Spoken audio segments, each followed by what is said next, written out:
معزز سامعین کرام اور بھائیوں،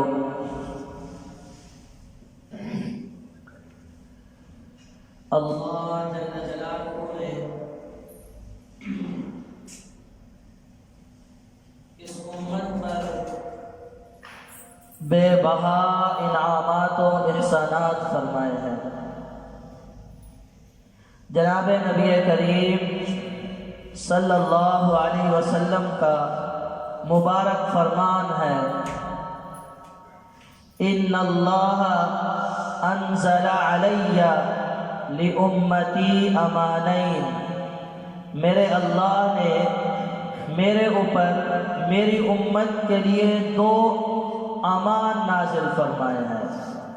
دو امن کی صورتیں ارشاد فرمائی ہیں۔ پھر قرآن کریم کی آیت کی تلاوت فرمائی، فرمایا وَمَا كَانَ اللَّهُ لِيُعَذِّبَهُمْ وَأَنْتَ فِيهِمْ وَمَا كَانَ اللَّهُ مُعَذِّبَهُمْ وَهُمْ يَسْتَغْفِرُونَ۔ اے نبی جی صلی اللہ علیہ وسلم، جب تک آپ ان میں موجود ہیں اللہ ان پر عذاب نازل نہیں فرمائیں گے، یعنی اس امت پر اجتماعی عذاب جناب نبی کریم صلی اللہ علیہ وسلم کی برکت سے اللہ نازل نہیں فرمائیں گے۔ نمبر دو، اللہ اس امت پر جب تک یہ استغفار کرتے رہیں گے عذاب نازل نہیں فرمائیں گے، یعنی اس امت کے لیے اللہ رب العزت نے دو امان ارشاد فرمائے۔ نمبر ایک، جناب نبی کریم صلی اللہ علیہ وسلم کا وجود مسعود، اور نمبر دو استغفار۔ آگے جناب نبی کریم صلی اللہ علیہ وسلم نے ارشاد فرمایا اذا مضیت ترکت فیہم الاستغفار الى یوم القیامہ، جب میں چلا جاؤں گا نا تو میں قیامت تک انہیں استغفار دے کر کے جاؤں گا، یہ قیامت تک استغفار کرتے رہیں گے، اللہ ان سے اجتماعی عذاب کو ہٹاتے رہیں گے۔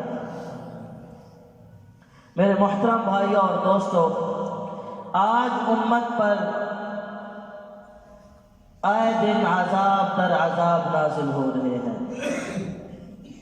آپ دیکھیں پوری دنیا میں مسلمانوں پر ظلم و ستم ہو رہا ہے، سوائے چند ایک مقامات کے۔ چلیں، یہ تو انسانوں کی جانب سے عذاب تھا، اب وہ وقت بھی آ گیا کہ بیماری کی صورت میں، کرونا وائرس جسے کہہ رہے ہیں، اس کی صورت میں عذاب آیا۔ اب کل بتا رہے ہیں کہ سعودی عرب اپنے ملک کو مکمل لاک ڈاؤن کر رہا ہے، اللہ کے گھر کی زیارتیں، کعبۃ اللہ کے طواف روک دیے گئے ہیں۔ شیخ عبد الرحمن السدیس حفظہ اللہ، جو کہ پوری امت مسلمہ کے امام ہیں، ان کا چند روز قبل باقاعدہ بیان آیا ہوا تھا اس چیز پر کہ ہم نے کعبۃ اللہ کا طواف وہ اس بیماری کی وجہ سے روکا ہے، احتیاطی تدابیر کی صورت میں۔ جناب نبی کریم صلی اللہ علیہ وسلم سے بھی احتیاط ثابت ہے، لیکن میرے محترم بھائیوں اور دوستوں، اللہ نے ہم سے اپنے گھر کا طواف بھی لے لیا۔ مسجدوں میں اجتماع مختلف ممالک میں روکا جا رہا ہے،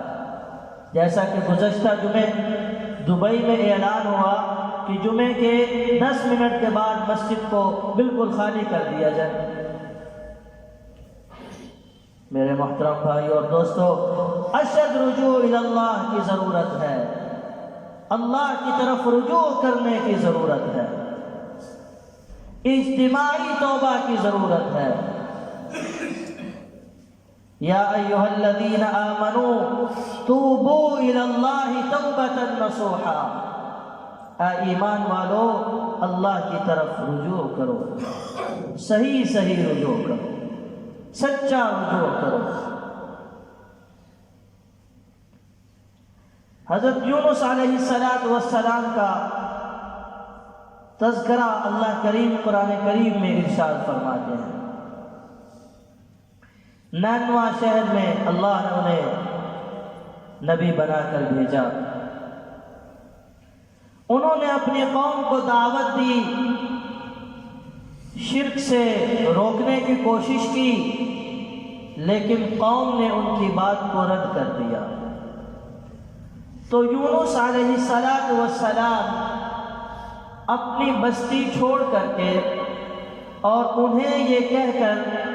کہ 3 دنوں کے بعد اللہ تم پر عذاب نازل فرما دے گے، بستی چھوڑ کر کے نکل گئے۔ پھر لمبا واقعہ ہے، قرآن میں بھی اللہ نے اس کا تذکرہ فرمایا ہے، آپ حضرات نے سنا ہے، مچھلی کے پیٹ میں چلے گئے۔ اللہ رب العزت قرآن کریم میں ارشاد فرماتے ہیں، وَظَنُّونِ إِذْ ذَهَبَ مُغَاضِبًا فَظَنَّ أَن لَّن نَّقْدِرَ عَلَيْهِ فَنَادَىٰ فِي الظُّلُمَاتِ أَن لَّا إِلَٰهَ إِلَّا أَنتَ سُبْحَانَكَ إِنِّي كُنتُ مِنَ الظَّالِمِينَ۔ جب مچھلی کے پیٹ میں گرفتار ہو گئے، اندھیریوں میں قید کر دیے گئے، تو جناب یونس علیہ السلام اللہ رب العزت کی طرف متوجہ ہوئے، رجوع الی اللہ کیا، رجوع الی اللہ کیا، فرمایا، عرض کرنے لگے، لا الہ الا انت، کوئی الہ نہیں سوائے آپ کے، یعنی جو مجھے اس مصیبت میں گرفتاری ہوئی ہے، اے میرے رب یہ آپ کی مشیت سے ہوئی ہے، لا الہ الا انت، میں جو اس مصیبت میں پھنس گیا ہوں تو یا اللہ یہ آپ کی مرضی سے ہوا ہے۔ آگے اس کی بھی وضاحت کر دی کہ میرا اللہ نے مجھے جو مچھلی کے پیٹ میں پہنچایا ہے، یہ کوئی میرے ساتھ ظلم نہیں کیا، سبحانک، تو پاک ہے، ہر عیب سے میں تیری پاکی بیان کرتا ہوں، تیرے اندر کوئی عیب نہیں ہے، کسی پر ظلم کرنا، ظالم ہو جانا یہ عیب ہے، میرے رب تیرے اندر کوئی عیب نہیں، جو میں مچھلی کے پیٹ میں آیا ہوں، انی کنت من الظالمین، یہ میرا اپنا ہی قصور ہے، یہ میرا اپنا ہی قصور ہے۔ پھر دوبارہ ورد کیا، پھر کہا، لا الہ الا انت سبحانک انی کنت من الظالمین، کہ تو نے ہی مجھے یہاں پہنچایا ہے، تیری مرضی تیری مشیت سے میں یہاں پہنچا ہوں، اب اس مصیبت سے تو ہی مجھے نکالے گا۔ ان کلمات میں بظاہر جناب یونس علیہ السلام نے یوں نہیں اللہ سے دعا کی کہ اے اللہ آپ مجھے مچھلی کے پیٹ سے نکال دیں، یوں دعا نہیں کی، لیکن ان کلمات کو دہرایا جس میں لطیف درجے میں یہ معنی اخذ ہوتا ہے کہ اے اللہ جب مصیبت تیری مرضی اور مشیت سے آتی ہے تو وہ مصیبت جاتی بھی تیری مرضی اور تیری مشیت سے، لا الہ الا انت سبحانک انی کنت من الظالمین۔ تو جب کوئی مصیبت آئے تو انسان کو چاہیے کہ اللہ کی طرف متوجہ ہو جائے، اور یونس علیہ السلام کی طرح اس بات کا اقرار کرے، لا الہ الا انت، یہ مصیبت یا اللہ تیری مشیت تیری مرضی سے آئی ہے، سبحانک، اور یہ جو تیری مرضی اور تیری مشیت سے آئی ہے یہ کوئی تو نے میرے اوپر ظلم نہیں کیا، میرے ساتھ زیادتی نہیں کی، انی کنت من الظالمین، یہ میرا اپنا ہی قصور تھا، یہ میرا اپنا ہی قصور تھا۔ پھر اللہ کی طرف رجوع کر کے فوراً جو مانگا ہے اس کے ملنے کا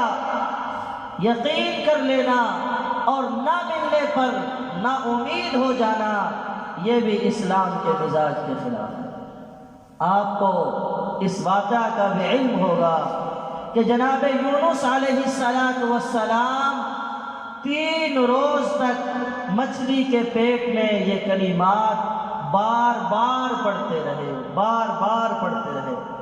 جس سے یہ بات بھی ثابت ہو گئی کہ مانگ کر فوراً اللہ سے نتیجے کے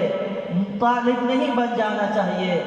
اور یوں نہیں کرنا چاہیے کہ ایک آدھ دفعہ دعا کی، ایک آدھ دفعہ استغفار کی، نتیجہ جو مطلوب تھا وہ نہ ملا اور نا امید ہو گئے۔ مچھلی کے پیٹ میں قید ہونا ایک بہت بڑا قید خانہ تھا، لیکن اس کے باوجود 3 روز تک مسلسل جناب یونس علیہ السلام یہ دعا پڑھ رہے، لا الہ الا انت سبحانک انی کنت من الظالمین۔ اس واسطے میرے محترم بھائیو اور دوستو، ہمیں بھی چاہیے کہ ہم رجوع الی اللہ کریں اور بار بار استغفار کریں۔ ایک صحابی رضی اللہ عنہ جناب نبی کریم صلی اللہ علیہ وسلم سے عرض کرنے لگے، اے اللہ کے رسول صلی اللہ علیہ وسلم، کیا جو دعا اور جو کلمات جناب یونس علیہ السلام نے اللہ رب العزت کے سامنے عرض کیے تھے اور جن کی برکت سے اللہ نے جناب یونس علیہ السلام کو مصیبت سے چھٹکارا دیا تھا، کیا وہ کلمات ہم بھی پڑھ سکتے ہیں؟ تو جناب نبی کریم صلی اللہ علیہ وسلم نے جواب میں ارشاد فرمایا، کیا آپ نے قرآن پاک کی تلاوت نہیں کی؟ اللہ ارشاد فرماتے ہیں، فَاسْتَجَبْنَا لَهُ وَنَجَّيْنَاهُ مِنَ الْغَمِّ وَكَذَلِكَ نُنْجِي الْمُؤْمِنِينَ۔ ہم نے یونس علیہ السلام کی دعا کو قبول بھی کر لیا اور انہیں جس تکلیف میں وہ تھے اس سے چھٹکارا بھی دے دیا، اور اسی طرح ہم ایمان والوں کو نجات دیتے ہیں۔ یہ مضارع کا صیغہ ہے جس میں دونوں معنی پائے جاتے ہیں کہ ابھی بھی ایمان والوں کو انہی اعمال کی وجہ سے ہم مصیبتوں سے نکالیں گے، اور قیامت تک ایمان والوں کو ہم انہی اعمال کی وجہ سے ہی مصیبتوں سے نکالیں گے۔ میرے محترم بھائیو اور دوستو، ان حالات میں رجوع الی اللہ کی اشد ضرورت ہے۔ اگر کل ہم اللہ کے دربار میں حاضر ہو گئے اور اللہ رب العزت نے ہم سے ارشاد فرما دیا کہ میرے بندے تو برائیوں میں اور بد اعمالیوں میں کیوں لگا رہا، آج جیسے کسی کو ترغیب دی جائے بھئی برے کاموں سے اپنے آپ کو بچائیں، بد نظری سے بچائیں، آج تو اللہ معاف فرمائے گناہ کے ہر طرف ہی مواقع ہے، نہ چاہتے ہوئے گناہ ہو جاتا ہے کیونکہ ہر طرف گناہ کا ماحول ہے۔ تو اگر اللہ رب العزت نے ہم سے یہ سوال کیا اور وہ آگے سے جواب دیتے ہیں جس کو دعوت دیں، وہ کہتے ہیں مولوی صاحب ماحول ہی ہر طرف گناہ کا ہے، ہم کیا کریں؟ تو اللہ نے ہم سے سوال کر لیا اور اللہ جل جلالہ نے ہم سے پوچھ لیا، اور ہم نے جواب میں یہی جواب دہرا دیا کہ یا اللہ کریم ہر طرف گناہ کا ماحول تھا تو ہم کیا کرتے؟ تو اللہ رب العزت نے بھی پھر جواب میں ارشاد فرمانا ہے، میں نے تمہیں ان مصیبتوں میں اور ان گمراہیوں میں اور ان اندھیریوں میں نکلنے کا راستہ بھی تو بتلایا تھا نا۔ فنادا فی الظلمات، اندھیریوں میں یونس علیہ السلام نے ہمیں پکارا۔ یہ گناہ کی اندھیریاں، وہاں تو بے شک اندھیرا تھا لیکن برائی بھی اندھیری ہے، گمراہی بھی اندھیرا ہے، نافرمانی بھی اندھیرا ہے۔ تو ہم نے کبھی اپنے رب کی طرف رجوع تو نہیں کیا کہ اللہ تو ہمیں ان برائیوں سے نکال، تو ہمیں ان گناہوں سے نکال۔ جب انسان اللہ رب العزت سے دعا کرتا ہے تو جناب نبی کریم صلی اللہ علیہ وسلم نے ارشاد فرمایا اللہ اپنے بندے کی دعا کو سنتے بھی ہیں اور قبول بھی فرماتے ہیں۔ کبھی ہوتا یوں ہے کہ جو کچھ مانگا وہ فوراً مل گیا، پھر انسان کہتا ہے لو جی میری بات تو فوراً ہی مانی گئی، حالانکہ اوپر سے رب نے تیرا کام کرنے کا فیصلہ کر لیا تھا، تیری چاہت رب کی چاہت سے مل گئی، تو خوش ہو گیا۔ جیسا کہ ریل گاڑی جا رہی ہو اور کوئی سوار ہوتے ہی کھڑا ہو جائے اور کہنے لگ جائے کہ میں دستک دیتا ہوں، میرے دستک دینے سے ریل چلانے والا ریل کو روک دے گا، تو اس کے کہنے پہ ریل کو وہ روکے گا نہیں۔ اور ایک دوسرا بندہ اسٹیشن کے قریب جا کر کے کھڑا ہو جاتا ہے اور وہ کہتا ہے لو جی دیکھو آپ کے کہنے پر تو ریل نہیں رکی، لیکن میں کہوں گا تو رک جائے گی۔ وہ ہاتھ مارتا ہے، ادھر اسٹیشن آ جاتا ہے، اس کا ہاتھ مارنا اور اسٹیشن کا قریب آنا دونوں مل جاتے ہیں، گاڑی رک جاتی ہے، وہ کہتا ہے لو دیکھو میرے کہنے پہ گاڑی رکی، حالانکہ اس کے رکنے کی جگہ آ گئی۔ تو کبھی انسان جو مانگتا ہے وہ فوراً مل جاتا ہے، کبھی انسان کے لیے جو مانگ رہا ہے وہ مفید نہیں ہوتا، مضر ہوتا ہے، نقصان دہ ہوتا ہے۔ تو اللہ اپنے بندے کو نقصان سے بچانا چاہتے ہیں، اس کا مانگنا جب تک اللہ چاہتے ہیں مؤخر فرما دیتے ہیں، اور اس کے نام میں اسے محفوظ فرما دیتے ہیں، جب اس کے لیے مفید ہوتا ہے اللہ وہ عطا فرما دیتا ہے۔ اور کبھی دعا مانگنے سے جو وہ مانگ رہا ہے وہ اس کے لیے مفید نہیں ہوتا، اللہ وہ عطا نہیں فرماتے، لیکن کوئی اور آنے والی مصیبت اس دعا کی برکت سے اللہ ٹال دیتے ہیں۔ اور کبھی ہوتا یوں ہے کہ بندے کا مانگنا اللہ اپنے پاس محفوظ فرما لیتے ہیں، کل جب یہ رب کے دربار میں جائے گا اللہ اس کا بدلہ اسے اس وقت عطا فرمائیں گے، پھر انسان کہے گا اے کاش کہ میری کوئی دعا قبول ہی نہ ہوتی، سب کا بدلہ مجھے یہاں پر ملتا۔ لیکن میرے محترم بھائیوں اور دوستو، ہدایت ایسی چیز ہے کہ جو طلب صادق دکھاتا ہے اللہ کو، اللہ جل جلالہ فوراً اسے ہدایت عطا فرماتا ہے۔ ہم اللہ کی طرف رجوع تو کریں، ہم گناہوں کے چھوڑنے کا عزم تو کریں، ہم اپنے رب سے اپنے گناہوں کی معافی مانگ کر کے نیک اعمال پہ آنا اپنے رب سے مانگے تو صحیح۔ جب کوئی ہدایت مانگتا ہے تو اللہ بدلے میں اسے ہدایت بھی عطا فرماتے ہیں، اس واسطے کہ ہدایت سے بہتر کوئی اور چیز نہیں ہے۔ تو جناب نبی کریم صلی اللہ علیہ وسلم نے ارشاد فرمایا جب تک میری امت رجوع الی اللہ کرتی رہے گی، جب تک میری امت استغفار کرتی رہے گی، میرا اللہ ان پر عذاب نازل نہیں فرمائے گا۔ تو آج میرے محترم بھائیوں اور دوستو، ان حالات میں رجوع الی اللہ کی اشد ضرورت ہے، اجتماعی رجوع الی اللہ کیا جائے، اجتماعی استغفار کیا جائے۔ ہمارے استاد جی دامت فیوزہم جب پاکستان کی آزادی کے حوالے سے ہمیں کچھ چیزیں ارشاد فرما رہے تھے، تو ان دنوں یعنی سبق کے دوران استاد جی نے ہمیں یہ بات بھی سنائی کہ جب پاکستان کی تقسیم کا وقت تھا تب مسلمانوں پر بہت زیادہ ظلم ہو رہے تھے، تو اس وقت جو گھر کی خواتین تھی وہ اکٹھی جمع ہو کر کے لا الہ الا انت سبحانک انی کنت من الظالمین اس کا ورد کیا کرتی تھی اور دعا کیا کرتی تھی کہ اللہ مسلمانوں پر یہ جو ظلم ہو رہا ہے اس کو تو دفع دور فرما دے۔ تو ہم ان اعمال پہ آئیں، روزانہ کے اعتبار سے استغفار کو اپنا معمول بنائیں، روزانہ کے اعتبار سے استغفار کو اپنا معمول بنائیں، گناہ خود بھی چھوڑیں اور معاشرے سے گناہ کو ختم کرنے کی ترغیب چلائیں۔ میرے محترم بھائی اور دوستو، اس سے بڑی اللہ کی ناراضگی کیا ہوگی کہ اپنے گھر کا طواف ہم سے لے لیا۔ تو اس پر میں نے آج کے جمعے میں آپ سے صرف یہی عرض کرنا تھا کہ ہم آیت کریمہ کا کثرت سے ورد کریں، کثرت سے ورد کریں۔ یہ اکابر سے ثابت ہے، سنت نہیں اسے کہیں گے۔ جو بزرگوں کے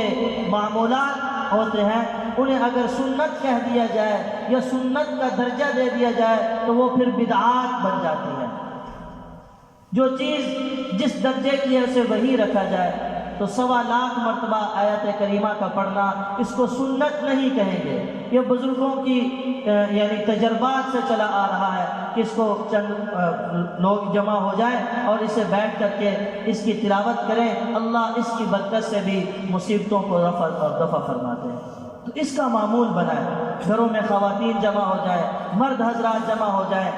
لیکن اس کا بار بار میں کہہ رہا ہوں، اس کو سنت سمجھ کر کے نہیں کہ اللہ نے یہ جو ہمارے اوپر اجتماعی عذاب آ گیا ہے، اجتماعی لوگ اکٹھے ہو کر کے اجتماعی استغفار کریں کہ اللہ اس کی برکت سے ہمارے اوپر آنے والے عذاب کو دفع دور فرما دے، اور اللہ پوری دنیا میں مسلمانوں کو خوشحال فرما دے،